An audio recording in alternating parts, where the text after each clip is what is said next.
أعوذ بالله من الشيطان الرجيم بسم الله الرحمن الرحيم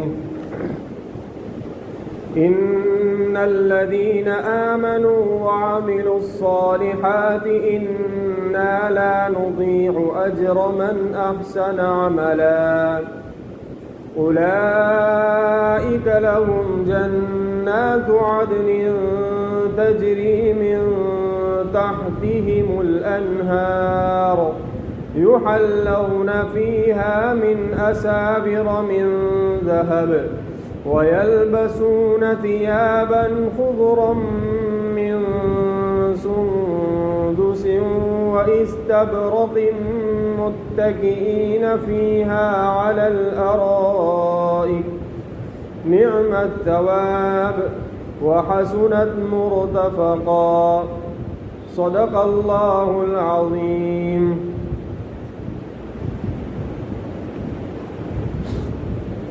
یہ سورۃ الکہف کی 30ویں نمبر کی آیت ہے۔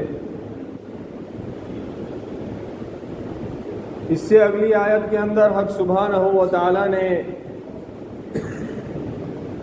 کافروں کا انجام بیان فرمایا تھا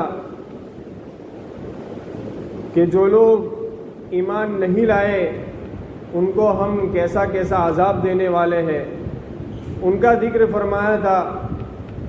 اس آیت کریمہ میں حق سبحانہ و تعالی ایمان والوں کے انجام کو اور ان کے اوپر اور ان کو جو انعام دینے والے ہیں ان کو ذکر فرما رہے ہیں۔ اللہ تبارک و تعالی فرما رہے ہیں ان الذین آمنوا وعملوا الصالحات، بلا شبہ وہ لوگ جو ایمان لائے اور عمل صالح کیے، انا لا نضیع اجر من احسن عملا، کہ ہم نیکی کرنے والے شخص کے اجر کو ضائع نہیں فرمائیں گے، نیک کام کرنے والے شخص کے اجر کو ہم ضائع نہیں فرمائیں گے۔ اس آیت کریمہ میں سب سے پہلی بات ہمیں جو معلوم ہوتی ہے وہ یہ ہے کہ اللہ رب العزت کے دربار کے اندر وہی عمل قابل قبول ہے جو ایمان کے ساتھ کیا جائے۔ اس لیے سب سے پہلی حق سبحانہ و تعالیٰ نے یہ قید لگائی ان الذین آمنوا، وہ لوگ جو ایمان لائے، وعملوا الصالحات، اور عمل صالح کیے، تو اللہ کے دربار میں وہی عمل قابل قبول ہے جو ایمان کے ساتھ کیا جائے۔ اگر کسی انسان کے پاس ایمان کی دولت نہیں ہے، چاہے اس کے کتنے بھی اچھے اچھے اور بڑے بڑے کارنامے ہو، خدمات ہو، وہ اس کی جگہ کے اوپر، لیکن آخرت کے اندر اور اللہ کے یہاں ایمان نہ ہونے کی بنا کے اوپر اس کو رائے کے دانے کے برابر بھی ثواب نہیں ملے گا۔ البتہ احادیث سے یہ بات معلوم ہوتی ہے کہ وہ لوگ جن کے پاس ایمان کی دولت نہیں ہے وہ اچھے اچھے کام کر رہے ہیں کہ ننگوں کو کپڑا پہنا رہے ہیں، بھوکوں کو کھانا کھلا رہے ہیں، مہمان کھانے بنا رہے ہیں، جتنے بھی اچھے اچھے کام کیے ہیں انہوں نے دنیا کے اندر، حق سبحانہ و تعالیٰ ان کو اس کا بدلہ دنیا میں دے دیں گے، چاہے وہ ان کو مالدار بنا کر دے دے، ان کے نام کے جلسے منعقد کروا کر دے دے، ان کی عزت دنیا میں بڑھا دے، دنیا میں ہو جائے گا، آخرت کے اندر ان کو ایک رائے کے دانے کے برابر بھی ثواب نہیں ملے گا۔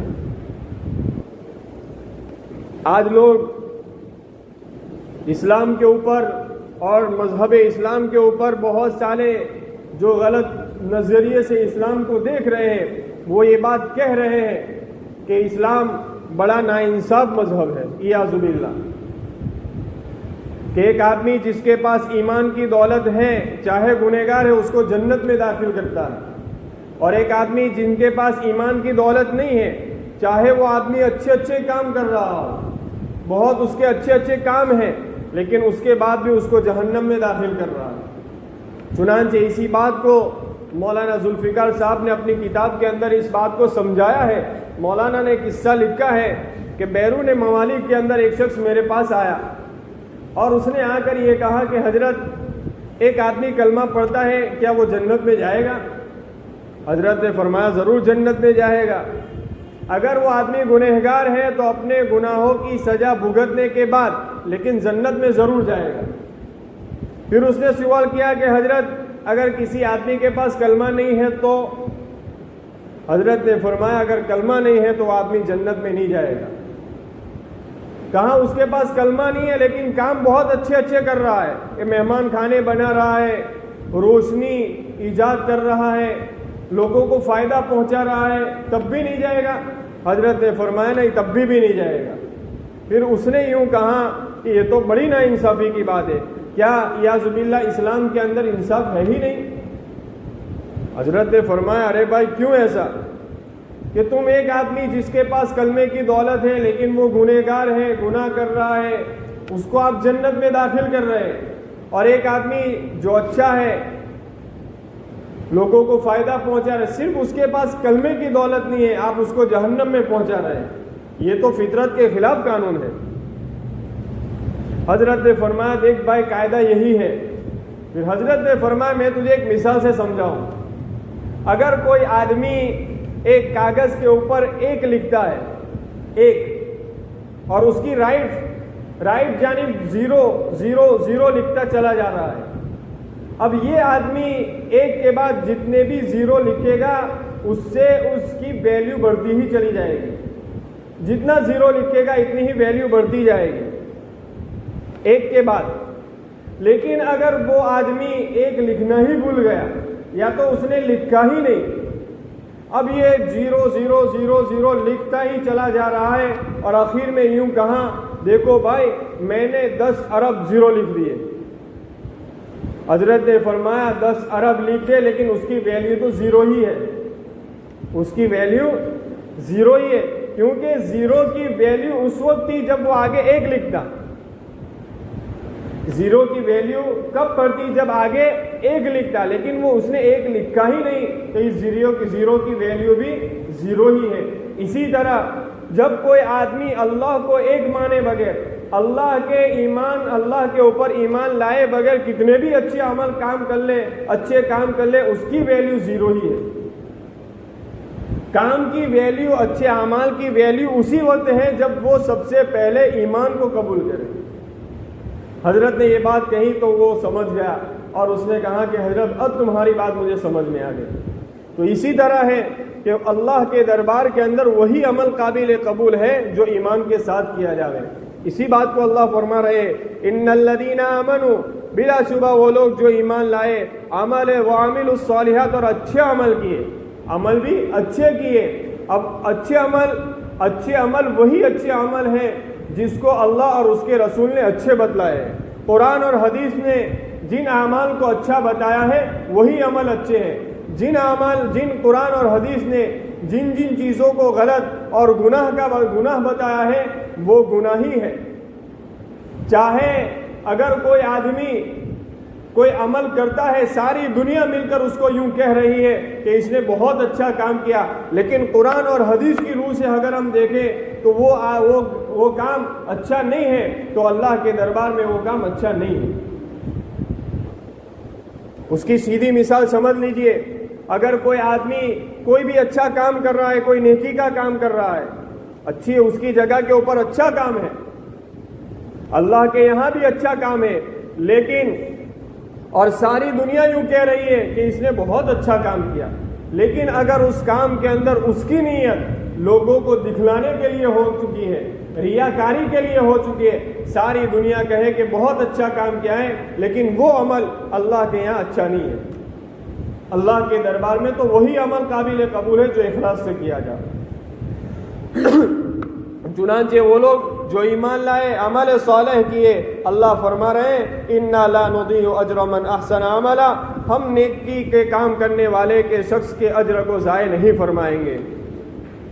اللہ کا یہ قاعدہ ہے، دنیا کے اندر آدمی جب کسی کو خوش کرنے کے لیے کسی بادشاہ کو خوش کر دیتا ہے تو یہ بات ممکن ہے کہ وہ بادشاہ خوش ہو کر اس کو تحفے دے یا اس کو کچھ انعام دے، یہ ممکن ہے، لیکن ساتھ ساتھ میں یہ بھی ممکن ہے کہ اس کو کچھ بھی نہ دے، یہ بھی دنیا کے اندر ممکن ہے۔ لیکن اللہ کا یہاں قاعدہ یہ ہے کہ جو یہ دو کام کرے گا، ایمان لائے گا، عمل صالح کرے گا، ہم ہرگز اس کے اجر کو ضائع نہیں فرمائیں گے۔ اولئک لہم جنات عدن تجری من تحتہم الانہار یحلون فیہا من اساور من ذہب. آگے حق سبحانہ و تعالیٰ وہ ایمان والے اور جو عمل صالح کرتے ہیں ان کے لیے خوشخبری سنا رہے ہیں اور ان کے انعامات کو بیان فرما رہے ہیں. ان کو کیا ملے گا؟ اولئک لہم جنات عدن. اللہ فرما رہے ہیں وہی لوگ ہیں کہ ان کے لیے ہمیشہ ہمیش کے باغات ہیں. ہمیشہ ہمیش کے باغات ہیں. دنیا کے اندر آدمی کتنے پیسے خرچ کر کے گارڈن کے اندر، باغیچے کے اندر، اچھے اچھے باغات کے اندر چلا جاتا ہے، لیکن ایک وقتی طور کے اوپر ایک وقت ہوتا ہے، آدمی تھوڑے گھنٹے رہتا ہے پھر اس سے اٹھتا جاتا ہے، وہاں سے نکل جاتا ہے اور وہاں اس کو پرمیشن بھی نہیں ہوتی ہے ہمیشہ رہنے کی. اللہ فرما رہے ہیں اگر یہ دو کام والے ہمارے پاس آئیں گے ہم ان کو ایسے باغات دیں گے جس کے اندر وہ ہمیشہ ہمیش رہیں گے، جس کے اندر وہ لوگ ہمیشہ ہمیش رہیں گے، کبھی بھی اس سے وہ نہیں نکلیں گے. اور وہ باغات کیسے ہوں گے؟ تجری من تحتہم الانہار، کہ ان کے نیچے سے نہریں بہتی ہوں گی. ان کے نیچے سے نہریں بہتی ہوں گی. آدمی ذرا اس کا تصور کرے کہ وہ منظر کیا ہوگا. اوپر باغات ہوں گے، نیچے نہریں جاری ہوگی، دودھ کی، شہد کی، شراب کی، یہ ساری نہریں. کتاب میں لکھا ہے کہ جنت کے اندر ایک نہر ہے، جس نہر کے کنارے کے اوپر جنت کی خوبصورت عورتیں جنت والوں کے لیے گانے گاتی ہیں اور حق سبحانہ و تعالیٰ کی تحمید و تسبیح سے وہ جنت گونج اٹھتی ہے. ایک نہر ہے جنت کے اندر جس کا نام غالباً ریان لکھا ہے، جس کے 70,000 سونے اور چاندی کے دروازے ہیں. 70,000 سونے اور چاندی کے دروازے ہیں. لکھا ہے حدیث میں یہ بات آئی ہے کہ وہ نہر حق سبحانہ و تعالی حافظ قرآن کو عطا فرمائیں گے. آج اللہ معاف کرے، لوگوں کا ذہن اور لوگوں کا دماغ ایسا بن چکا ہے اور وہ یوں کہتے ہیں اگر میرا بچہ حافظ قرآن بنے گا، میرا بچہ عالم بنے گا، میرا بچہ مفتی بنے گا تو اس کو کیا ملے گا؟ وہ کیا کھائے گا، کیا پیے گا؟ اگر وہ اچھا تاجر بنے گا تو بہت سارے پیسے اس کو کما کر لائے گا. آج ذہن بن چکا ہے لوگوں کا. حدیث کہہ رہی ہے اللہ کے رسول کا لایا ہوا قرآن جو سینہ اپنے اندر اتارے گا اللہ پاک جنت کے اندر اس کو یہ انعام دے گا. اس لیے سارے ساتھی نیتیں کریں ہم اپنے بچے کو انشاءاللہ حافظ قرآن بنائیں گے. چنانچہ اللہ فرما رہے ہیں وہی لوگ ہیں کہ ان کے لیے ہمیشہ ہمیش کے باغات ہیں، ان کے نیچے سے نہریں جاری ہیں. یحلون فیہا من اساور من ذہب، اور اس جنت کے اندر ہم ان کو سونے کے کنگن پہنائیں گے. ہم ان میں سونے کے کنگن، چاہے مرد ہو یا عورت، ہر ایک کو حق سبحانہ و تعالی سونے کے کنگن جنت کے اندر پہنائیں گے. لیکن دنیا کے اندر حق سبحانہ و تعالیٰ نے سونے کا استعمال مردوں کے لیے حرام قرار دیا ہے.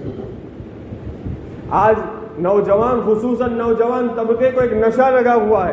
بہت سارے مسلمان جن کو ہم دیکھتے ہیں کہ کوئی سونے کی انگوٹھی پہن رہا ہے، کوئی سونے کی چین پہن رہا ہے، کوئی سونے کا کڑا پہن رہا ہے. اللہ حفاظت کرے. اللہ فرماتے ہیں ارے میرے بندو تم دنیا کے اندر عورت نہ بنو، مرد بنو. مرد، تمہارا زیور تو حیا ہے، تمہارا زیور تو تقویٰ ہے، تمہارا زیور تو پاک دامنی ہے. اگر تم ان زیوروں کو اپنا لو اور جب تم میرے پاس آؤ گے یحلون فیہا من اساور، میں تم کو سونے کے کنگن پہناؤں گا. حدیث میں ہے کہ فرشتہ مقرر کیا ہے سبحانہ و تعالیٰ نے، سونے کے کنگن بنا رہا ہے اور جب وہ مرے گا تو وہ کنگن سونے کا زیور بناتے بناتے مرے گا. اللہ فرما رہے ہیں یہ میرے جنت میں میری اطاعت کا زیور پہننے والے مرد آئیں گے، ان کو میں یہ زیور پہناؤں گا، میں سونے کے کنگن پہناؤں گا. ایک تو ہوتی ہے چوڑیا، ایک چوڑیا ہوتی ہے، اور ایک ہوتی ہے کنگن جس کو ہم ہماری بھاشا کے اندر پاٹلا کہتے ہیں، جو چوڑا آتا ہے، اس کا تذکرہ حق سبحانہ و تعالیٰ فرما رہے ہیں. اب یہاں پر ایک سوال یہ پیدا ہو سکتا ہے کہ بھائی کنگن، سونے کے کنگن، یہ مردوں کے لیے تو ظاہری بات ہے کوئی زیبا دینے والی چیز نہیں ہے، نہ زینت ہے نہ جمال ہے. پھر جنت کے اندر ان کی حیت، ان کی صورت بدحیت کسی معلوم ہو سکتی ہے. یہ سوال ہو سکتا ہے. اس کا جواب یہ دکھا ہے دیکھو کہ بعض چیزیں، زینت اور جمال ایک ایسی چیز ہے جس کا تعلق عرف و رواج کے ساتھ ہے. عرف و رواج کے ساتھ، کہ ایک چیز کسی سماج کے اندر کسی جگہ کے اوپر زینت کی چیز سمجھی جاتی ہے، وہی چیز دوسرے سماج کے اندر عیب کی چیز سمجھی جاتی ہے۔ اسی طرح کہ کوئی چیز کسی زمانے کے اندر زینت سمجھی جاتی ہے اور وہی چیز ایک مدت گزرنے کے بعد، ایک زمانہ گزرنے کے بعد عیب سمجھی جاتی ہے۔ تو یہاں دنیا کا قیاس ہم آخرت کی عالم کے اوپر نہ کریں کہ یہاں چاہے وہ چیز یہاں پر ہمیں بدحیت معلوم ہو، لیکن وہاں حق سبحانہ و تعالیٰ سارے جنتی کو جب وہ سونے کے کنگن پہنائیں گے تو ایک خوبصورت منظر لگے گا، وہاں بدحیت اور بری ہیبت معلوم نہیں ہوگی۔ تو یہاں پر یہ سوال نہیں ہونا چاہیے۔ یہاں پر ایک مسئلہ یہ سمجھ لینا چاہیے اس آیت کے اوپر کہ حق سبحانہ و تعالیٰ نے مردوں کے لیے سونے کے استعمال کرنا حرام قرار دیا ہے، یعنی کوئی بھی مرد نہ سونے کی انگوٹھی پہن سکتا ہے، نہ کوئی سونے کی چین پہن سکتا ہے، نہ کوئی چشمے کی فریم سونے کی بنا سکتا ہے، نہ کوئی بھی نہ سونے کے برتن آدمی استعمال کر سکتا ہے۔ ساری چیزیں حق سبحانہ و تعالیٰ نے مردوں کے لیے حرام قرار دی ہے۔ دوسری چیز چاندی، تو چاندی کے لیے مردوں کے لیے چاندی کے اندر صرف اور صرف وہ ہاتھ کی انگوٹھی کو استعمال کر سکتا ہے، اور اگر ضرورت نہ ہو تو اس کی بھی بہتر اور افضل یہی ہے کہ وہ آدمی اس کو بھی نہ پہنے۔ لیکن اگر کسی نے پہن لیا ہے تو شریعت نے اس کی گنجائش دی ہے کہ مرد اگر سونے کی چیز پہننا چاہتا ہے تو اس کے لیے صرف انگوٹھی کی گنجائش ہے، چاندی کی انگوٹھی کی گنجائش ہے، اور وہ بھی اس کی بھی ایک مقدار متعین ہے، اور وہ مقدار ہے 4.25 گرام۔ 4.25 گرام کی چاندی کی انگوٹھی اگر مرد استعمال کرنا چاہے تو کر سکتا ہے۔ اس کے علاوہ کہ وہ مرد اگر چاندی کے کنگن بنا رہا ہے یا چین بنا رہا ہے یا کڑا بنا رہا ہے، شریعت نے اس کی بالکل اجازت نہیں دی۔ اور اس کے علاوہ جو چیز ہے دھاتو کی ہے، پیتل کی ہے، لوکھن کی ہے، وہ تو کسی بھی حال میں اس کی گنجائش نہیں ہے۔ اس لیے خلاصہ یہ ہے کہ مرد اگر کوئی چیز استعمال کرنا چاہتا ہے تو وہ صرف چاندی کی انگوٹھی کو استعمال کر سکتا ہے، یہ شریعت نے اس کی اجازت دی ہے۔ دوسرا عورتوں کے لیے، تو عورتوں کے لیے سونے چاندی کا استعمال جتنا چاہے کر سکتی ہے، وہ چاہے کتنے بھی زیورات بنا سکے اور چاہے وہ کتنی بھی انگوٹھی سونے چاندی کی پہننی چاہے پہن سکتی ہے۔ ہاں شرط اتنی ہے کہ ان زیورات کے اندر ایسی چیز نہ ہو جس سے آواز ہو۔ مثال کے اوپر وہ بازیب پہنتی ہے، اب وہ اس کے اندر ایسی چیز نہیں ہونی چاہیے جس سے آواز ہو اور مرد اس کی طرف توجہ کرے، شریعت نے اس کی ممانعت فرمائی ہے۔ ورنہ سونے اور چاندی کے جتنے بھی عورتیں زیورات پہننا چاہے پہن سکتی ہے، چاہے ایک انگوٹھی بنائے یا 10 انگلی کے اندر انگوٹھی پہنے، اس کے لیے اجازت ہے، اس کے لیے شریعت نے کوئی روک تھام نہیں لگائی۔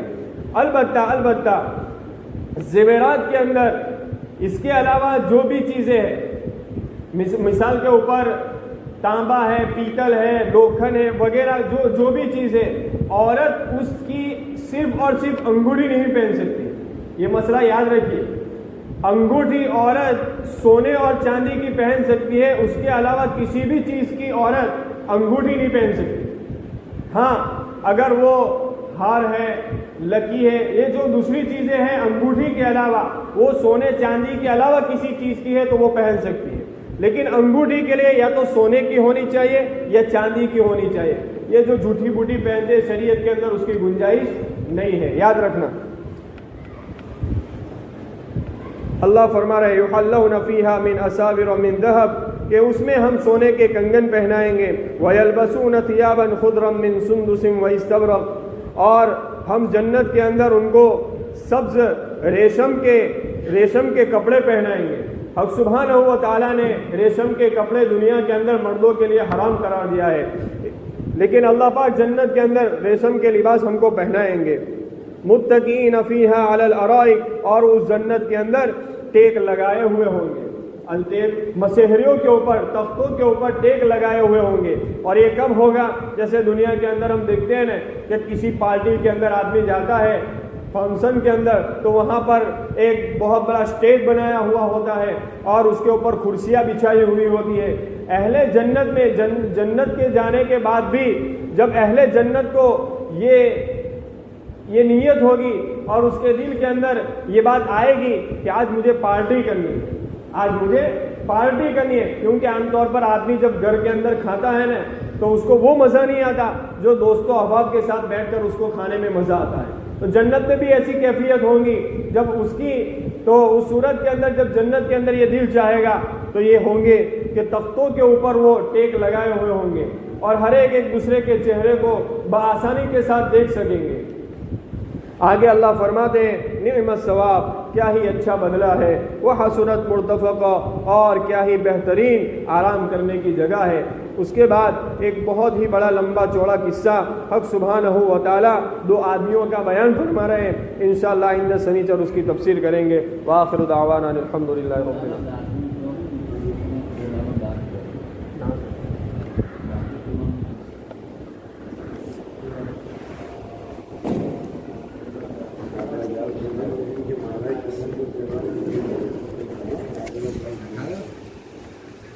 Thank you.